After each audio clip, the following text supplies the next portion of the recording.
For security controls, we're going to first talk about a security feature that we just released a few weeks back as part of 2025.4.1 release. Came in November as a hotfix, and this was after we had already done the usual quarterly release in October. So the reason was that as part of our latest common criteria recertification with CoreSec, we found out an out-of-box weakness in the agent registration passphrase policy. While this is not a vulnerability unless weak passphrases are configured, we did realize that we must strengthen the default requirements here to further improve the security and align with the best practices. So now we have enforced the new minimum agent registration passphrase requirement that would be now 12 character in length. And like I said, this was already released as hotfix in November. So it is out there in the documentation as well. As we go to the next slide, while it shows up, all that slide shows is that this change does not block the admins from doing anything even if they have not implemented that yet. But it does tell them clearly through a notification that, hey, they need to do this or else they are in less secure configuration. Additionally, it will also give some event information whenever someone tries to do an agent passphrase registration with wrong passwords. So you as an admin are now able to track those events and take suitable actions. Okay. All right. So I was talking about this particular notification. It would clearly pop up on the face of the admin that, hey, he needs to change that. He needs to have the passphrase updated to a 12 character long password. And those notifications that I mentioned, as you see in the right hand corner, those would pop up whenever there would be an attempt with the wrong password. Next, we have the long awaited customer's favorite feature, maintenance window coming in.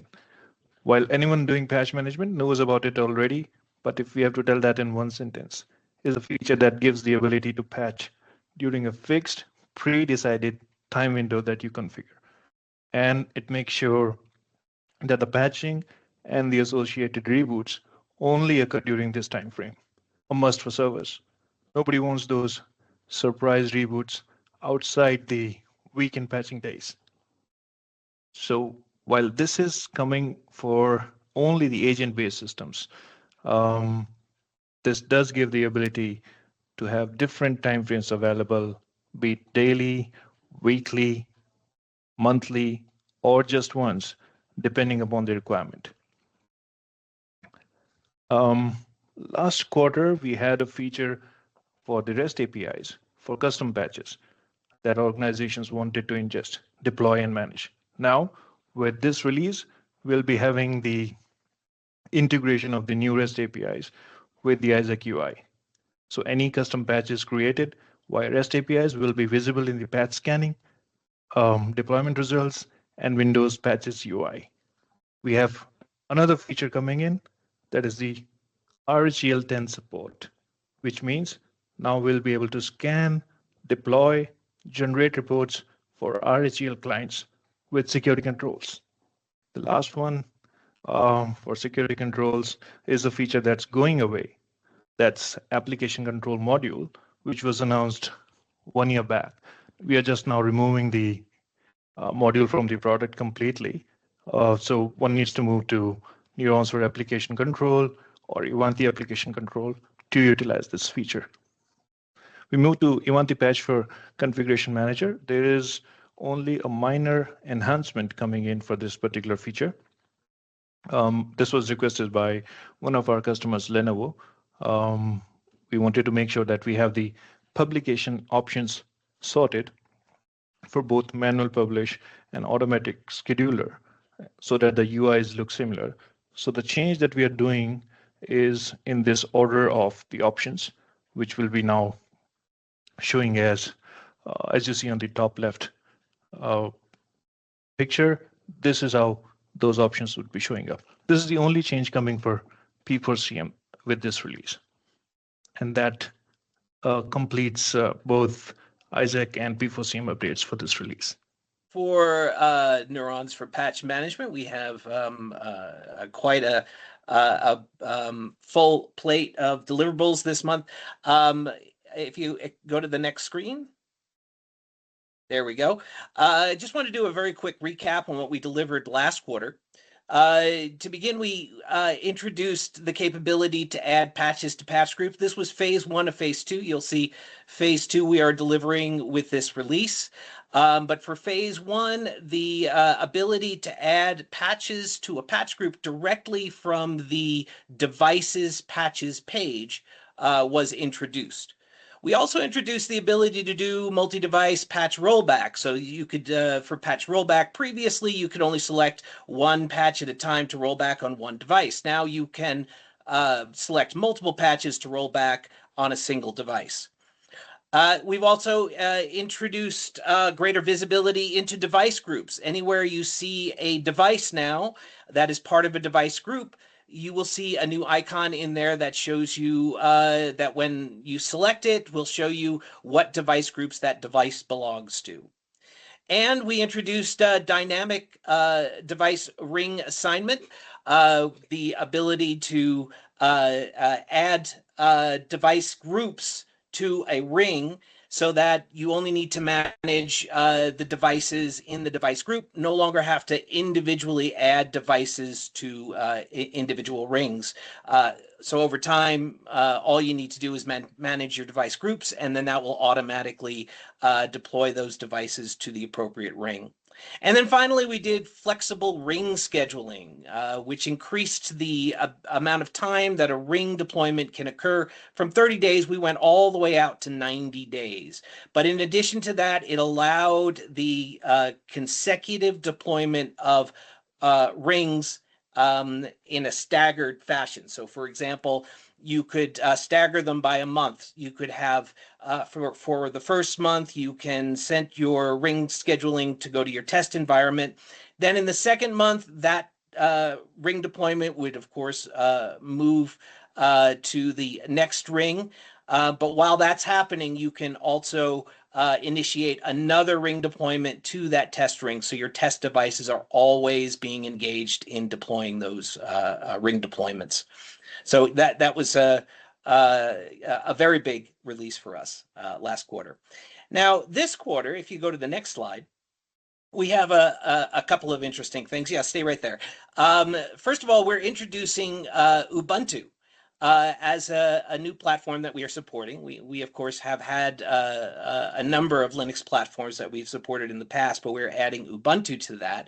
If you've seen any of my previous presentations on this quarter's release, I had mentioned that we were intending to deliver Ubuntu Linux supports that was going to be scan only for this release, with an intent of having the full Ubuntu Linux patch support introduced in the next release. However, we will be introducing the ability to do Ubuntu scanning and deployment in this single release. However, we have not completed full testing on that yet. So we are releasing it as a beta release.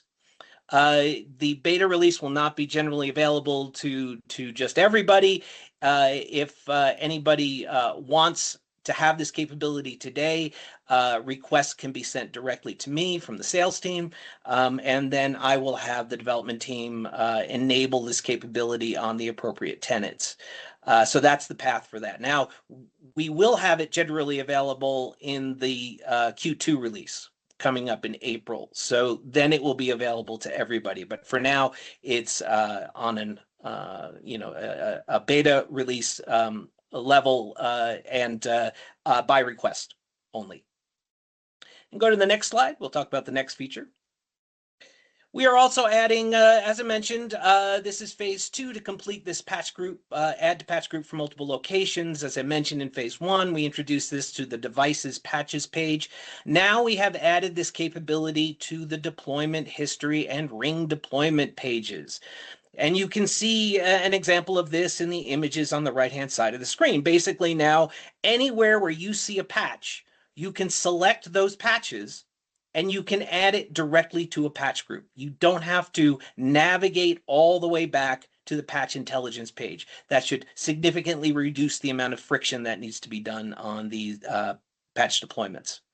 We'll talk about MSRT. So Microsoft Software Removal Tool, that's an enablement tool. It's not a patch. So traditionally, we have not supported it with Neurons for patch management. However, we get a lot of requests for it. Microsoft bundles MSRT along with their other patch deployments.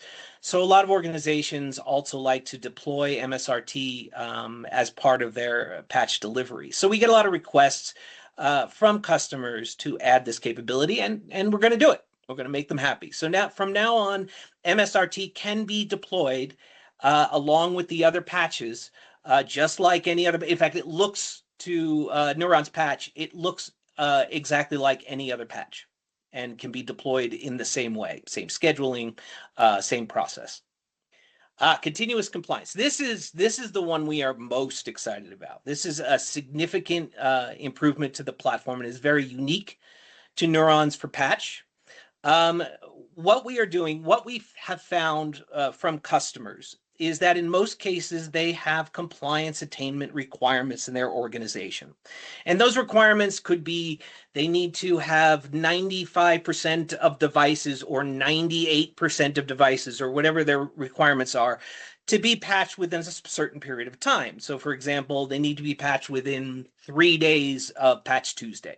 That might be their internal requirements. But in reality, what ends up happening is they seem to top out at about 90%. They're about 5% short of their targeted deployment goals. And the reason for that has nothing to do with Neurons for patch. It's because the endpoint was down, it was off the network, had a conflict, system conflict, or something happened on that endpoint to prevent those patches from being deployed. Now, to fill that 5% gap, what administrators typically do is they manually go in there and deploy the patch. Well, that's contrary, of course, to our approach with Neurons for patch management, because we want it to operate autonomously without the need for administrators to perform these manual tasks. We also want to be able to ensure visibility into the compliance attainment within these organizations. So to address this, we are introducing continuous compliance. The solution we are introducing in 2 parts. The first part, which we will be delivering in this release, is the ability to establish a compliance baseline, which basically is we are creating a new patch group that's going to be operate autonomously and under the covers, behind the scenes. It will be populated with patches that are intended to be deployed to endpoints. Then based on this compliance baseline, you'll see in the graphic here, we have a new selectable button in compliance reporting, which will allow you, when you turn it on, will allow you to compare against the compliance baseline patch groups.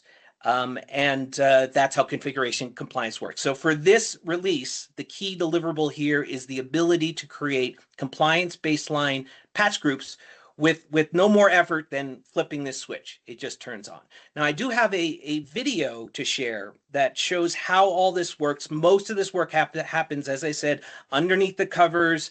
It does not require administrator intervention, so this video should clarify that. Continuous compliance is Ivanti Neurons for patch management's revolutionary feature for creating standardized compliance reports and the automated remediation of out-of-compliant endpoints.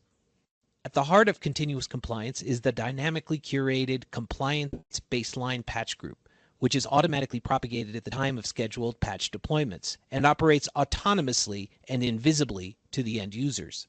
Each agent policy will now have associated with it a unique patch group, which can be identified in the patch group list by a gear icon followed by the policy name.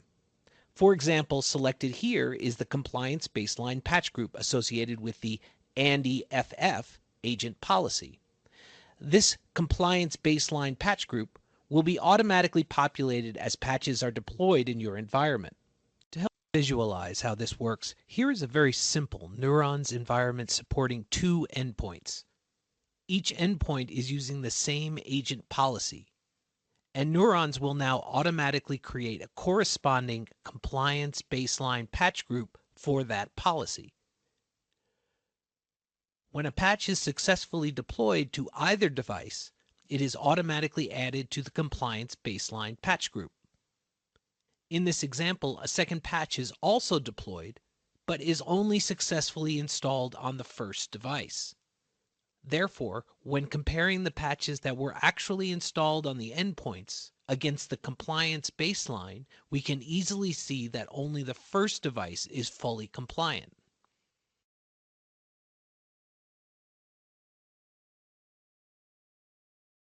Now that the baseline patch groups have been propagated with patches that were attempted to be deployed, administrators can easily monitor the success rate of expected deployments when creating a new report. Admins, of course, can select the policies they wish to review. We can then compare the status against the automatically populated compliance baseline patch group and run the report.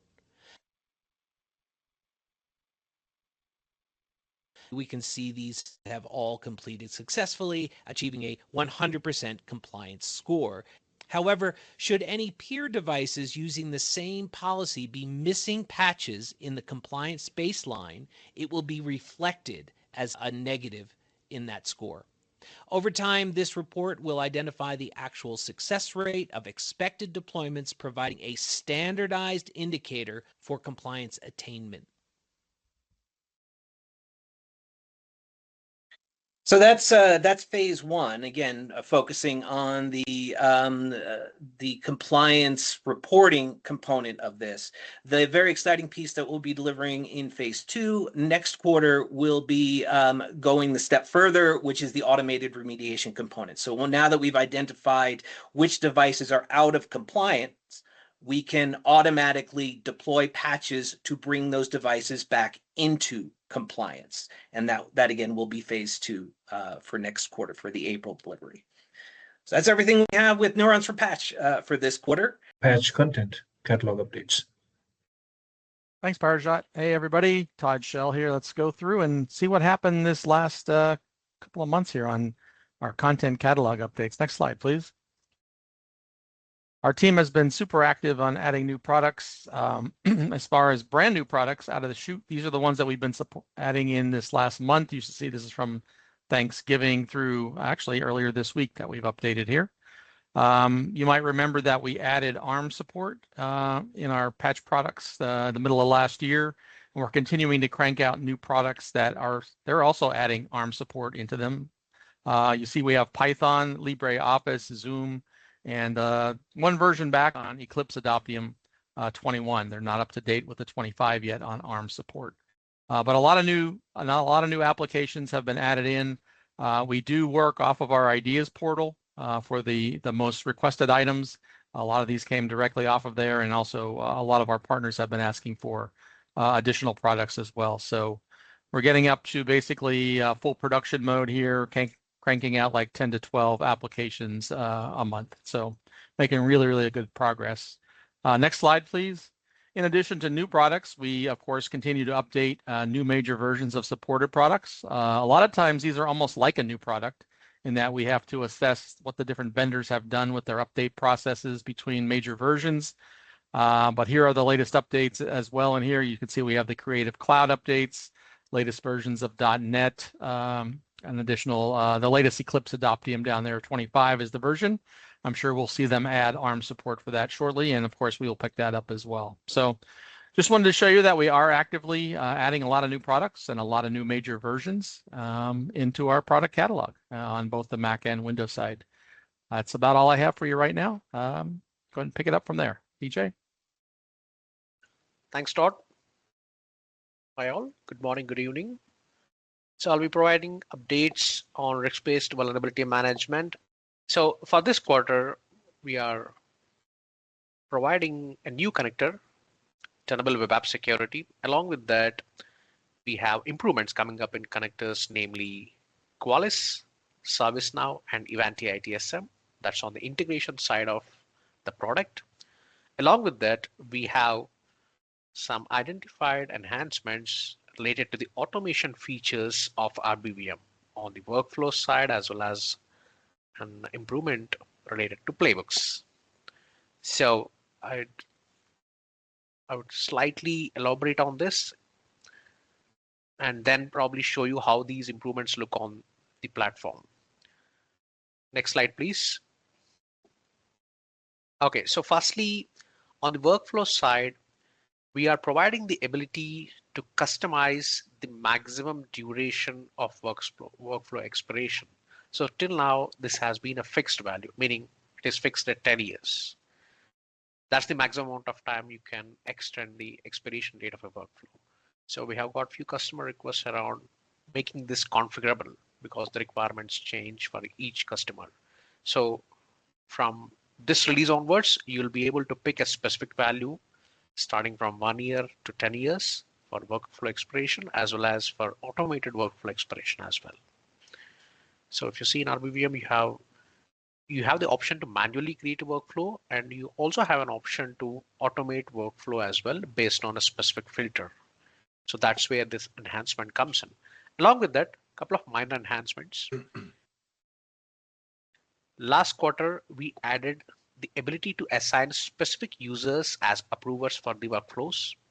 So those users would be notified. These are the improvements we did for the last quarter. Now we are providing filtering capabilities based on the assigned approver names so that you can see how many workflows are assigned for that specific user. So that's on the workflow side. Next slide, please. So on the next important enhancement we are doing is providing a new dashboard widget for policy compliance.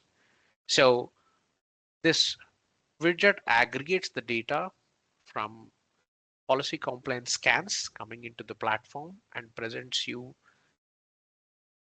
a view which tells you how many among these findings are compliant versus non-compliant.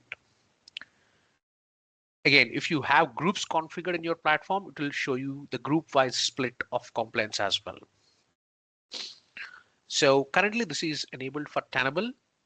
And along with that, like I said, we have improvements planned around Qualys connector. We are adding IPv6 address support in the Qualys connector. Along with that, ServiceNow ticketing system, we are adding specific options to select.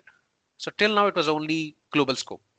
You configure ServiceNow connector, it pulls in applications from the global scope. But now we are providing the ability for the users to select specific application scopes as well. So that granularity comes in from this release. Along with that, in our Ivanti ITSM connector, we are adding some guidance related to the specific course code field, which is particularly important when the user wants to enable auto closure of tickets. So along with this, importantly, there's a new connector, Tenable Web App Security. Firstly, so if you go to client settings on the RBVM platform, you'll be finding a new option specific to workflow.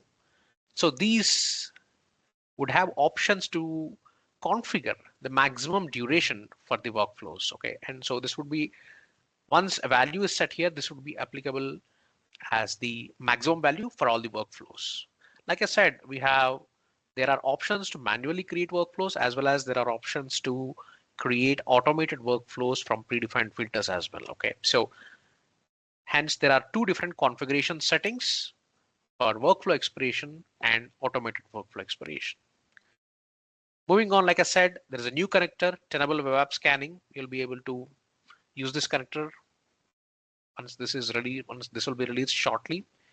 So along with that, on ServiceNow connector, like I said, now onwards, if you have additional to global scope, if you have specific application scopes configured on your ServiceNow, you'll see the connector pulling those data as well, and you'll have the option to select those specific application scopes.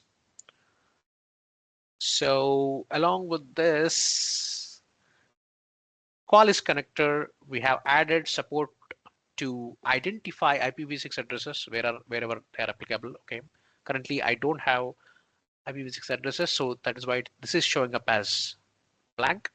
But along with IPv4 address support, now for Qualys connector, this is enabled. So if you have IPv6 addresses relevant to the hosts, you'll be seeing that data ingested into the platform as well for Qualys connector.